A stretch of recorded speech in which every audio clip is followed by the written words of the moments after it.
Hi, I'm Alistair Atkin from Atkin Guitars down in Canterbury in the UK. We've reached our 25th anniversary this year, 2020. I think we'll all agree it's been a strange year, but we're happy to show you some of the guitars that we're producing for this anniversary. It's been a really fun ride the last 25 years, and I'm going to show you a little bit more about what we've been up to over that time. Back when I started the company, back in 1995, I was working by myself and learning the trade really, having spent 2 years at the London School of Furniture.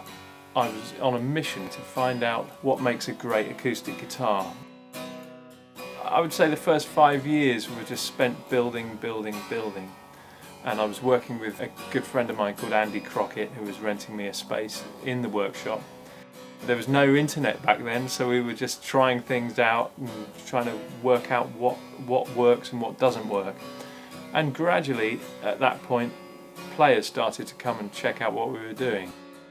A key player that really springs to mind is a guy called Boo Hewerdine, who'd found our guitars through a friend of mine that went to the school across the road from me, and they'd been writing songs together, a guy called Andy Mitchell. Boo was the first sort of pro player to get on board. Then the world just started to sort of evolve for us from then. I always found that the people that moved me were the songwriters. And that became what Atkin Guitars was about. It was about trying to produce an instrument that would inspire songwriters to write, give them the passion that they needed to take them to that place. As that's evolved, we've now got so many players using our guitars. Another key part of the Atkin story was when the Buddy Holly Foundation got in touch with us and ordered 2 J43s, which we'd been building for a while, but it was the guitar that Buddy Holly wrote a lot of his songs on. And as the Buddy Holly Foundation grew, they ordered more and more guitars. We've been working on that project for nearly 10 years now. That has been a major part of what's pushed the company along as well. We get to spend a lot of time with top singer-songwriters and also meet new musicians as well.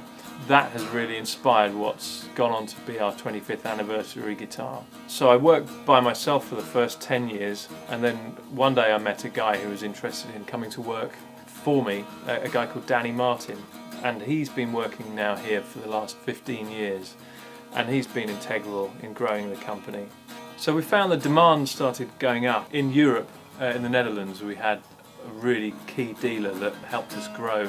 The Fellowship of Acoustics were ordering a lot of guitars, and we were finding that we weren't really able to supply them, so it became time to find out how to grow a little bit. Over the next sort of few years, we hired some more makers, and it's sort of built into quite a nice sized business now. We're now supplying shops all over the world. Last week we shipped our first batch to the Chicago Music Exchange, so it's all sort of moving in an interesting direction.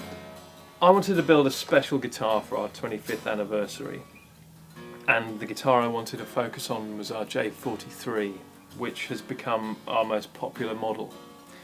But I wanted to throw a few nice extras into the mix. So it has its own unique leather cover, which was designed with Pete Allen. He builds the Buddy Holly Foundation leather covers now as well. And it's got some unique tooling. If you look very closely, it's really beautiful.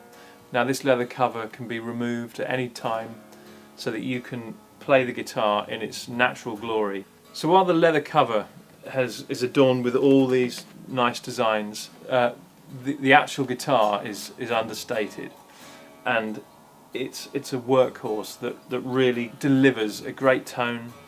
It's got some really nice features to it with the wood combination and the finish. So the top on this guitar is Baked AAA Adirondack. The backs and sides are Cuban Mahogany and Madagascan Rosewood bridge and fingerboard. The headstock has its own 25th anniversary J43 decal. I chose a decal because we hardly ever use pearl on our headstocks, and I think that's much more in keeping with what we're all about.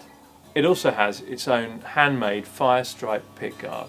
We've used our aged nitro finish on this guitar as well, which is now our most popular finish that we do. I called up a friend of mine up in London called Vic Lee. He's an artist, and we'd worked with him on an album cover for Mark Nevin.